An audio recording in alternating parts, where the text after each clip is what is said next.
This is believed to be the actual remains of Lot's wife. Discovered near the Dead Sea, close to where Sodom and Gomorrah are thought to have been located, there is an unusual pillar that some claim is Lot's wife. Archaeologists have studied its strange shape and found that it is composed of 80% salt. What makes this discovery so intriguing is that the Bible says God turned Lot's wife into a pillar of salt when she looked back at the burning cities. While it has not yet been confirmed whether she is encased within the salt, the site provides compelling evidence. This includes millions of pure sulfur balls, mountains of ash covering ancient buildings, and clear burn marks found throughout the area. The site also aligns perfectly with the biblical timeline and location described in Genesis, including Lot's cave, where he hid during Sodom's destruction. This cave is located near the ruins of the cities and matches the geographical details provided in the biblical account.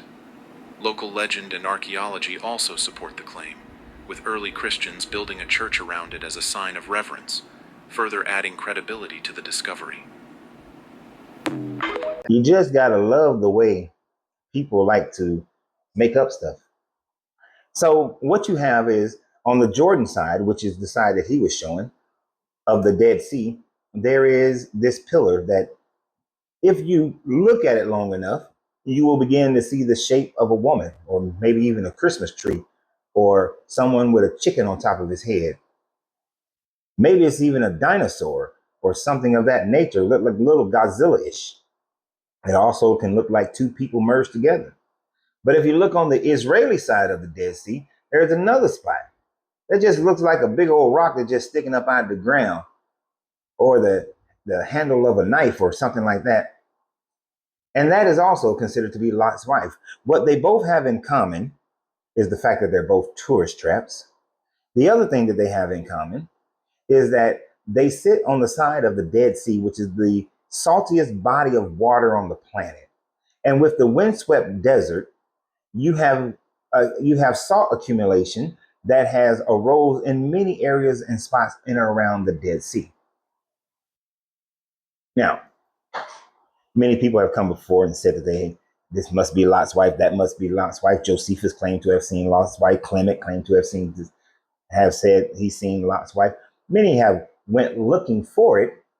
And if you're a believer in this story, then you're going to find what you are looking for, because your bias is going to engineer that to happen. But what is the truth? Well, one problem is that the petrified remains of Lot's wife, or a human body, has never been found inside any of these pillars. The second part is that these pillars are 60 plus feet tall. Are you telling me that Lot's wife was a giant? Because if she was a giant, then they would not have needed the angels to blind the men in order to escape out of the city. If she was walking around like Gargantua, she would have easily whooped their tail. But then you would have to insinuate that Lot was a giant, his daughters were a giant, and that Abraham was a giant, and so on and so forth. So 60 feet tall, pillars, no. Now, the person might want to say, well, she turned to a pillar of salt, and over the centuries, it's built up to that size. It would not maintain the shape of a human person or anything similar to that. If that was the case, it would just be a block. This is why the one in Israel, they make the claim.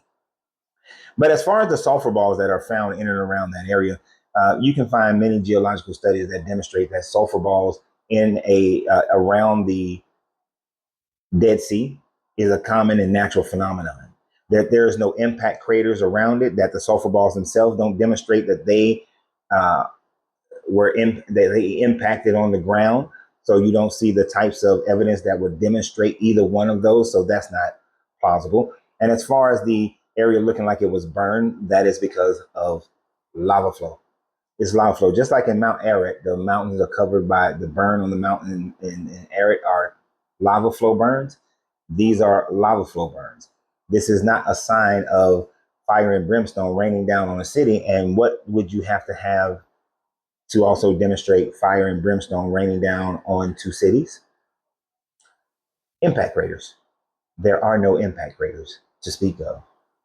And if this area was decimated as they claimed it to be, there would still be some levels of impact craters to be found in multitude, not one, not two, but multitudes of impact craters would have had to occur. And then if all this sulfur was, and these sulfur balls come from that, then there would literally be thousands and thousands and tens of thousands of impact craters by which are not present. So the lack of impact craters lets you know that the story is falsified. But people still like to tell the story. People like to believe. And if you go to Jordan, not right now, if you go to Israel, not right now, you will, and you go on a tourist, you pay the money, and you will get to see this, and you'll be able to ooh and ah and feel like, yes, God is showing me a lesson that I should never look back or I should never turn back. And you will fulfill the pockets of those in Jordan and in Israel for what they actually know that this is a lie, but they know that it doesn't matter to a lot of people. People just believe, but this information is false. And I know I did a video about this years ago. It seems to rear its head ever so often because people like to believe that these things actually happen, right? But we know it did not. So y'all have a great day, and always remember, you have to free yourself to be yourself because your greatness is non-negotiable. Good journey, good vibrations.